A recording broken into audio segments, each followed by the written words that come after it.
필요를 채워 하나님의 사랑을 보여주라. 이제 그 부분을 살펴보려고 합니다. 자, 첫 번째, 하나님의 사랑과 이웃 사랑. 하나님을 어떻게 사랑할 것인가? 이제 지난주에도 잠시 언급했습니다. 가장 큰 계명이 우리가 마음과 뜻과 성품을 다해 하나님을 사랑하는 것이고, 둘째 계명이 이웃을 우리 자신같이 사랑하라는 거잖아요. 마태복음 22장 37절, 예수께서 이르시되 내 마음을 다하고 목숨을 다하고 뜻을 다하여 주 너의 하나님을 사랑하라 하셨으니 이것이 크고 첫째 되는 계명이요 둘째도 그와 같으니 내 이웃을 내 자신같이 사랑하라 하셨으니 이 두 계명이 온 율법과 선지자의 강령이니라. 지난주에도 잠시 언급했는데, 한 번은 수업을 마치고 났더니 랍이라는 그 학생이 교수님을 따라 나오면서 이렇게 질문하더래요. 감승 교수님, 제가 잘 이해하고 있는지 모르겠습니다. 그래서 질문을 하겠습니다. 사랑은 필요를 채워주는 것이라는 말씀을 잘 이해할 수 있을 것 같습니다. 또 하나님이 나를 통해 사람들의 가장 깊은 필요를 채우기 원하시는 것도 이해하겠습니다. 그런데 크고 첫째 되는 계명은 마음과 목숨과 뜻을 다하여 하나님을 사랑하는 것 아닙니까? 그런데 하나님은 필요가 없으신데 어떻게 하나님의 필요를 채움으로 하나님을 사랑할 수 있습니까? 라고 물은 거죠. 그랬더니 지난주에도 나눈 것처럼 마태복음 25장 35절에서 40절에 보면 예수님께서 말씀하셨잖아요. 지난주에 본 것처럼 내가 줄일 때 너희가 먹을 것을 주었고 목마를 때 마시게 하였고 나그네 되었을 때 영접하였고 벗었을 때 옷을 입혔고 병들었을 때 돌아보았고 옥에 갇혔을 때에 와서 보았느니라. 그랬더니 아니 언제 우리가 예수님이 그러한 상태에 있는 걸 보고 우리가 예수님께 그렇게 했습니까? 라고 거기 주님께 그렇게 했습니까? 라고 물으니까 너희가 여기 내 형제 중 지극히 작은 자 하나에게 한 것이 곧 내게 한 것이니라 하고 말씀하셨잖아요. 이 말씀을 이렇게 설명하면서 이렇게 말씀하신 거죠. 예수님의 이름으로 사람들을 사랑하는 것이 곧 예수님을 사랑하는 것입니다. 할렐루야. 두 번째, 큰 두 번째입니다. 누구를 사랑할 것인가? 누구를 사랑할 것인가? 반복적으로 나옵니다마는 하나님이 우리의 관계의 동심원 안에 보내시는 사람을 사랑해야 합니다. 하나님이 우리의 관계의 동심원 안에 보내시는 사람을 사랑해야 합니다. 탐슨 박사 이렇게 얘기합니다. 사실 반복적으로 나오는 말인데요. 앞에서 말한 바와 같이 예수님을 당신 삶의 주인으로 모시는 순간 당신은 사랑할 대상을 선택할 권리를 영원히 박탈당한다. 그분이 우리의 주인이시고 그분이 우리의 환경을 주관하셔서 우리를 통해 그분의 사랑을 나타내시기 원하셔서 사람들을 보내시기 때문에 그렇습니다.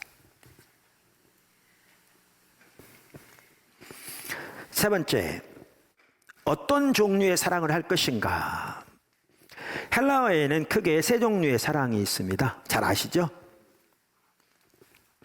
첫째는 그 에로스의 사랑입니다. 에로스의 사랑은 성적, 열정적, 육체적 사랑을 의미합니다. 지난번에도 약간 나왔습니다만은 에로스의 사랑 자체가 잘못된 사랑이 전혀 아닙니다. 하나님은 우리가 결혼이라는 울타리 안에서 누릴 수 있도록 에로스 사랑을 만드셨습니다. 하나님이 만드신 거고요. 아름다운 겁니다. 단 결혼 아래에서만 그것이 가능합니다. 그러니까 하나님의 의도하신 대로 가능합니다. 두 번째는 필리아 사랑입니다. 필리아는 관계의 질이 강조되는 사랑입니다. 그러니까 친한 우정 같은 거죠. 그러니까 어떤 사람과 함께 시간을 보내고 싶은 그런 사람이 있는가? 이게 필리아의 사랑이다. 탐슨 박사는 이렇게 얘기합니다. 당연히 필리아의 사랑도 선한 사랑이고요. 그리스도인의 사랑입니다. 거기에는 감정과 정서도 같이 갑니다. 저는 제 아내를 사랑할 뿐 아니라 참 좋아합니다. 이렇게 고백할 수 있다면 큰 행운이다. 이렇게 얘기합니다. 그게 바로 필리아의 사랑입니다. 여러분 모든 가정이 그렇게 되길 축복합니다. 지금 우리 가정사역 좀 더 이렇게 본격적으로 하려고요. 가정사역위원회 모집하고 있잖아요. 많이 동참해 주십시오. 네. 결혼 예비학교, 부부학교 뭐 다 이제 본격적으로 좀 섬기려고 합니다. 그러니까 세 번째 사랑이 이제 아가페 사랑인 거죠. 아가페 사랑은 하나님이 하시는 사랑입니다. 쉽게 표현하면. 그 사랑은 감정에서 비롯된 사랑이 아닙니다. 어떤 분이 그럴 수 있다는 거죠. 사랑하려면 감정이 먼저 생겨야 하잖아요. 그러니까 이 저자는 그렇게 얘기합니다. 십자가에 달리신 예수님에게 가서 감정이 생겨서 했느냐고 물어보라. 전혀 그게 아니죠. 아가페 사랑은 순수하고 이성적이며 합리적인 결단을 의미한다. 무조건적인 하나님의 사랑을 담는 사랑이다.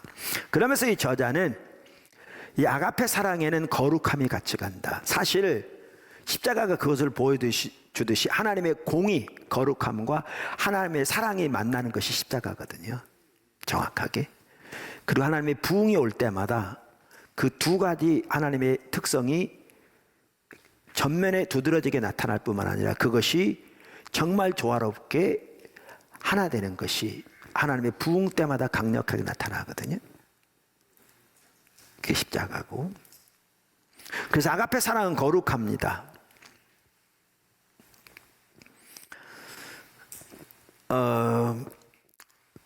이 저자는 이렇게 얘기합니다. 현대 사회에는 모든 것이 값이 매겨져 있다. 거룩하지 않은 사랑에는 가격이 붙는다. 하지만 하나님의 사랑은 값으로 매길 수 없다. 하나님의 사랑은 순수하며 끝이 없다.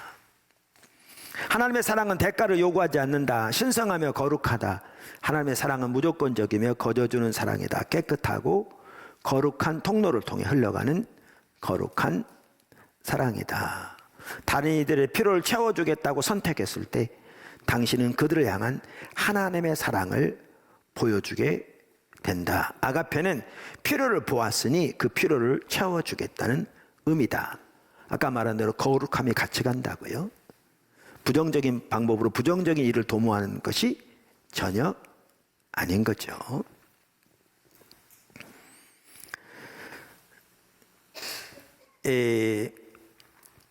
그래서 아가페 사랑은 감정이 아니라 의지입니다. 할렐루야. 자, 네 번째, 어떻게 사랑할 것인가? 우리는 하나님이 사람들을 사랑하시는 것과 똑같은 방식으로, 즉 사람들의 필요를 채워줌으로써 그들을 사랑해야 합니다.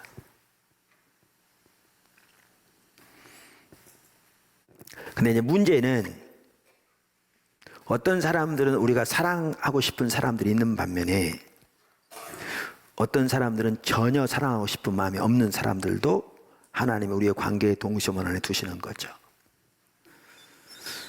어떤 사람들 우리가 잘해주면 두 배로 우리에게 잘해주는 사람들이 있습니다. 그런 사람을 사랑하기 쉽죠. 그런데 전혀 그렇지 못한 사람들도 있는 것이지요. 근데 여기에 이 저자가 참 그 예를 잘 들었어요. 마태복음 5장 43절부터 나오는 말씀을 토대로 예를 든 건데 제가 한번 먼저 읽어보겠습니다. 마태복음 5장 43절. 또 내 이웃을 사랑하고 내 원수를 미워하라 하였다는 것을 너희가 들었으나 나는 너희에게 이르노니 너희 원수를 사랑하며 너희를 박해하는 자를 위하여 기도하라. 이같이 한즉 하늘에 계신 너희 아버지의 아들이 되리니 이는 하나님이 그 해를 악인과 선인에게 비추시며 비를 의로운 자와 불의한 자에게 내려주심이라. 너희가 너희를 사랑하는 자를 사랑하면 무슨 상이 있으리요? 세리도 이같이 아니하느냐. 또 너희가 너희 형제에게만 무난하면 남보다 더하는 것이 무엇이냐? 이방인들도 이같이 아니하느냐. 그러므로 하늘에 계신 너희 아버지의 온전하신 것 같이 너희도 온전하라. 그러니까 이 저자가 하는 말이 그 말이에요. 여러분이 하나님이라고 한번 생각해 보시라 그 말이죠. 여기 두 농부가 있는데 한 사람은 하나님을 경외합니다. 하나님을 예배합니다. 그에게 추수를 주신 모든 것이 하나님의 은혜라고 고백합니다. 그리고 추수 중에 당연히 11조를 드릴 뿐만 아니라 하나님의 영광을 위해서 아름답게 드립니다. 근데 또 다른 농부가 있습니다. 하나님 믿지도 않습니다. 하나님께 감사할지도 모릅니다. 오히려 하나님께서 그 은혜를 베푸시는데도 하나님께 원망하고 불평하고 하나님의 이름을 망령되이 일컫습니다. 당연히 자기의 소출을 하나님께 드리는 것은 상상조차 하지 않습니다. 그는 오직 자기의 욕심대로만 살아갑니다. 두 사람 있다고 하십시다. 여러분이 하나님이라면 어떻게 하시겠냐 그 말이죠. 한번 생각해 보세요. 그냥 웃은 얘기로 지나가지 마시고 여러분이 하나님이라면 어떻게 하시겠나 그 말이죠. 아마 저라면 이럴지 모릅니다. 그렇게 잘 섬기고 헌신적인 그의 땅에는 햇빛을 팍 주시고 비도 때를 따라 팍 내리시고 그래서 곡식이 잘 되게 하시고 감사할 줄도 모르는 자기 욕심대로만 사는 불만만 가득한 하나님을 멸시하는 그 사람은 비도 안 내리고 구름이 끼게 샛비도 못 내리게 만들어. 우리는 그럴 것 같아요. 근데 성경은 뭐라고 말씀하시냐면 하나님은 그렇게 하지 않고 선인에게나 악인에게나 햇빛을 주시며 비를 주신다. 그러면서 너희 하나님처럼 하라. 이렇게 말씀하시잖아요. 자, 다섯 번째. 이 삶은 예수님이 우리의 주인 된 삶에서 가능합니다. 이 삶은 예수님이 우리의 주인 된 삶에서 가능합니다. 그러니까 말씀드린 대로 우리의 관계의 동심원 안에는 우리가 사랑하기 힘든 사람도 있다고요. 하나님이 거기에 두신다고요. 그럼 우리는 그들을 사랑하되 하나님이 우리를 사랑하시는 방식으로 사랑해야 되거든요. 아까 선인과 악인에게 비를 내리시고 햇빛을 주시는 것처럼 사람들의 필요를 채워줌으로 사랑해야 되는데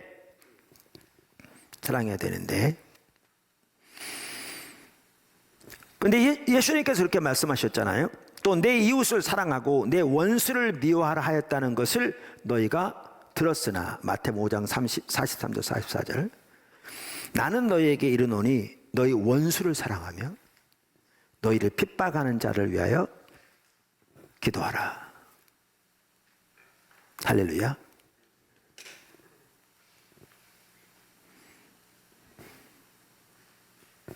그러니까 원수를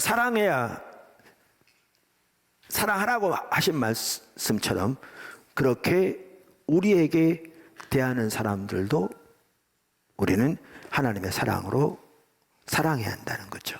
반복적으로 나옵니다마는 예수님이 당신 삶의 주가 되시는 순간 당신은 사랑할 사람을 선택할 권리를 영원히 박탈당했다라는 거죠. 아멘. 마지막 여섯 번째, 하나님이 우리를 통해서 사람들을 사랑하기 원하십니다. 그러니까 우리가 다른 사람을 사랑한다고 생각하지 마시고요, 하나님이 우리를 통해서 다른 사람을 사랑하기 원하십니다. 하나님이 우리를 통해 다른 사람을 회복시키기 원하시고, 다른 사람을 위로하기 원하시고, 다른 사람을 치유하기 원하시고, 다른 사람을 위로하기 원하시고, 다른 사람을 격려하기 원하시고. 아멘. 하나님이 우리를 통해 다른 사람을 사랑하기 원하십니다. 여기 네 가지를 살펴볼 텐데 이것도 반드시 기억하셔야 합니다. 네 가지를 꼭 이 큰 제목들 잘 이렇게 적어두시면 좋겠습니다. 작은 첫 번째, 하나님이 우리를 상황 속으로 이끄신다. 하나님이 우리를 상황 속으로 이끄신다. 조금 아까 말씀드린 겁니다. 아까 오토바이 사건처럼. 이런 하나님의 관점에서 환경을 보는 게 정말 중요합니다. 사실 이런 부분은 우리 잘 알아야 합니다. 왜냐하면 우리는 육신적으로 반응한 게 익숙합니다. 우리가 예수를 믿어 새로운 피조물이 되었고 우리 안에 하나님의 성령이 와 계시지만 우리가 여전히 육신을 입고 있고 자기중심적인 본능에 익숙해져 있어서 이런 일을 닥칠 때 하나님의 관점에서 보기보다 육신적으로 반응하기가 쉽습니다. 그러면 우리는 그때마다 때로는 실수를 통해서 배울지 몰라도 하나님의 관점에서 보는 것을 배우고 하나님의 말씀과 인도를 따라 순종하면서 자라나야 합니다. 아까 말씀드린 대로 자라나야 합니다. 그렇게 되기를 예수님을 축복합니다. 작은 두 번째, 필요를 채우기 위한 자원은 하나님이 공급하십니다. 할렐루야. 필요를 채우기 위한 자원은 하나님이 공급하십니다. 저자가 이렇게 얘기합니다. 당신의 삶을 통해 하나님의 사랑이 흘러가고 당신이 다른 이들에게 다가가 그들의 필요를 채워주는 것이 당신의 삶을 향한 하나님의 계획이다. 정말 놀라운 말이죠. 하지만 사람들의 필요를 채우기 위한 자원은 당신의 곳간이 아니라 하나님의 곳간에서 나온다. 얼마나 좋은가. 그래서 이렇게 기도하라는 겁니다. 아버지, 제가 통로가 되기를 원합니다. 항상 이 자세가 중요합니다. 저를 이 땅에 이 육신 가운데 두신 이유는 저를 통해 당신의 사랑을 흘려보내시고 사람들에게 다가가시고 그들을 붙드시고 관계를 세우시며 아가페 사랑으로 그 관계를 견고하게 하기 위함입니다. 그렇게 자세와 결단을 가지고 기도함으로 나가면 하나님이 역사하시는 거죠. 그러면 하나님께서 우리에게 상대방의 필요를 보일 뿐만 아니라 공급하시는 거죠. 작은 세 번째, 하나님은 사랑의 동기를 부여해 주십니다. 사랑의 동기를 부여해 주십니다.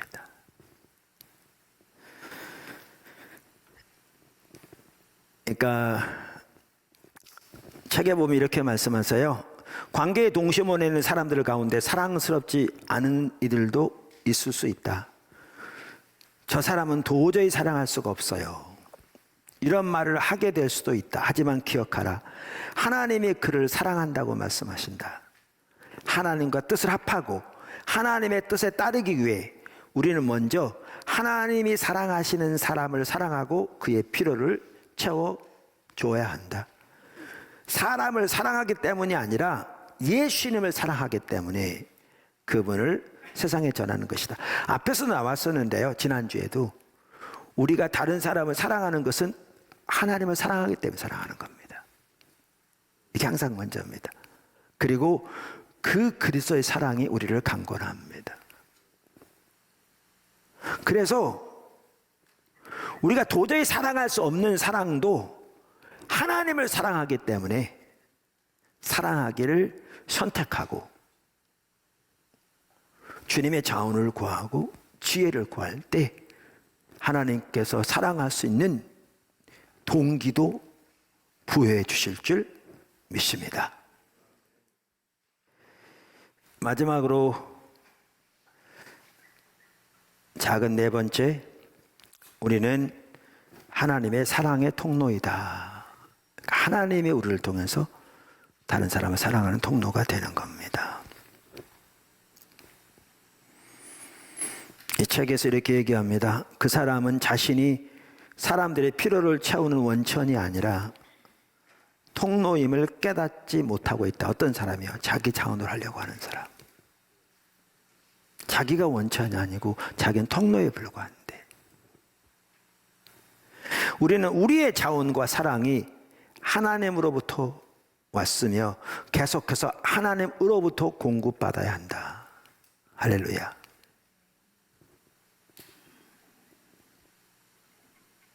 이 진리를 깨닫지 못하면 결국 인본주의에 빠지게 되고 이 세상의 악의 다툼을 견디지 못하게 된다. 우리가 상대방을 사랑으로 섬기면 상대방은 우리에게 감사하다고 뭐 2배로 잘해주지 못하더라도 섬기는 것을 최소한 감사히 받아들이면 좋잖아요. 대부분의 분은 그렇게 합니다. 그런데 어떤 사람들은 전혀 안 그럴 수 있습니다. 오히려 그걸 이용하려고 할 수 있습니다.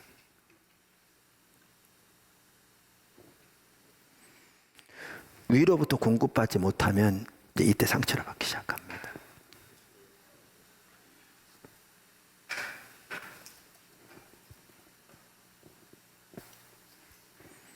하나님을 향한 사랑이 잃어버린 자들을 향한 사랑보다 우선해야 한다. 정확하게 지난주에 말씀드렸던 부분입니다. 그분을 사랑할 때 우리는 그분이 사랑하는 사람들을 사랑할 수 있게 된다. 하나님이 우리를 먼저 사랑하셨고요. 사랑하시고요. 그 사랑을 아는 게 중요하고요. 우리 향한 하나님의 사랑을 알 때 우리도 하나님을 우리의 존재를 내 사랑할 뿐만 아니라 자신을 사랑할 수 있고 다른 사람을 사랑할 수 있습니다. 이게 지난주에 살펴봤던 내용입니다. 마치는데요. 하나님께서 이 시간을 통해서 교회가 어떤 교회가 되어야 될지 명확하게 말씀하고 계십니다.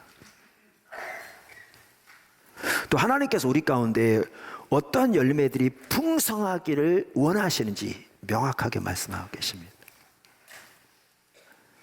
그래서 많은 성도들이 주님의 인도하심에 순종해 가면서 이런저런 하나님 놀라운 역사들을 경험하고 있는데, 최근에 저에게 하여튼 보내주신 분들이요, 평생 동안 묶였던 풀지 못했던 숙제를 가까운 가족들 사이에 풀게 되었다고 그렇게 저한테 문자를 보낸 분도 계셨습니다. 하나님 일하시는 거죠. 환경을 통해서, 사랑의 섬김을 통해서 관계들이 회복되어지고 평생 동안 얽혀있던 부분까지 일하고 계실. 근데 우리 모두가 그렇게 순종해 나갈 때 이 책에 나와 있는 정말 하나님이 하신다고밖에 볼 수 없는 너무나 놀라운 일들이 우리 삶 속에서 보편적으로 나타날 만큼 함께 하시는 축복이 있을 줄로 믿습니다. 우리 모두가 그 자리로 나갈 수 있게 되기를 주님의 이름으로 축원합니다.